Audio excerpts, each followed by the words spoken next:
Mad Movies 31 juillet 1984. Plus sobre qu'à l'accoutumée, les accroches de la très belle couverture annoncent un dossier sur le hard fantastique américain. En fait, un article de 2 pages finalement assez prude où Pierre Patin déclare sa flamme à Divoline Miss Jones ou Café Flèche. Beaucoup plus conséquent, le dossier sur l'Heroic Fantasy occupe Mark Touleg sur 7 pleines pages qui illustrent des photos rares du Dragon du Lac de Feu, de Conan le Barbare, d'Excalibur ou de Krull.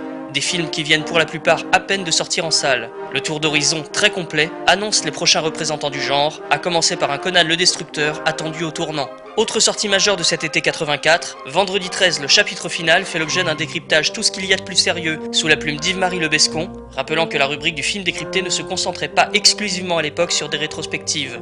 Pour remonter le niveau, le même Le Bescon s'avoue séduit devant le charme du splash de Ron Howard, et Bernard Lehoux s'associe à Alain Carazé pour rendre hommage à la 4ème dimension, enfin reprogrammée à la télévision française.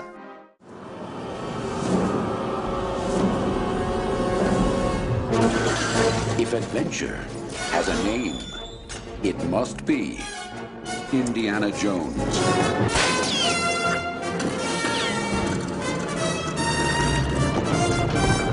This is serious! From Steven Spielberg and George Lucas, Indiana Jones and the Temple of Doom. You don't believe me. You will, Dr. Jones.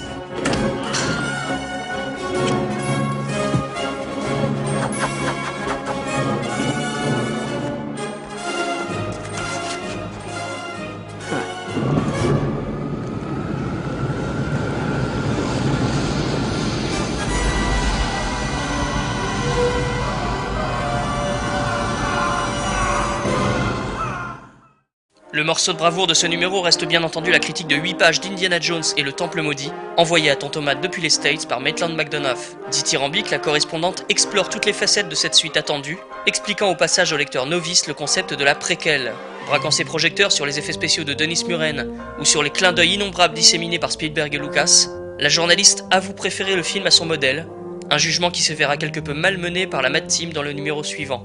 Autre invité de ce numéro, Larry Cohen se prête à l'exercice de l'interview carrière sur 4 pages, revenant sur ses débuts confidentiels avec Bone et Black Caesar, sur le monstre vivant qu'il affectionne tout particulièrement, sur les problèmes de budget de Meurtre sous contrôle, sur les excès comiques de Full Moon High, ou sur le monstre géant d'Épouvante sur New York, pour lequel il prédit un succès durable et une place importante dans l'histoire du cinéma. Belle ironie. Les rubriques habituelles concluent ce numéro. Dans Effets spéciaux Made in France, Jean-Michel Longo rend visite au technicien d'Acme Films. Dans Avant-première, la rédaction anticipe les sorties de Starfighter, Charlie, Troll et Ghoulies. Dans Les griffes du cinéphage, Touleg défend le Dernier Testament et le Gladiateur du futur, tandis que Bertrand Colette conseille vivement la vision des Enfants du maïs. Michel Prati, enfin, s'émeut devant la richesse thématique de L'étoffe des héros de Philippe Kaufman. Dans la rubrique du cinéphane, on nous apprend à fabriquer une figurine de stop motion, et dans Mad Music, on dresse une couronne de laurier à John Williams pour la sortie du score du Temple Maudit.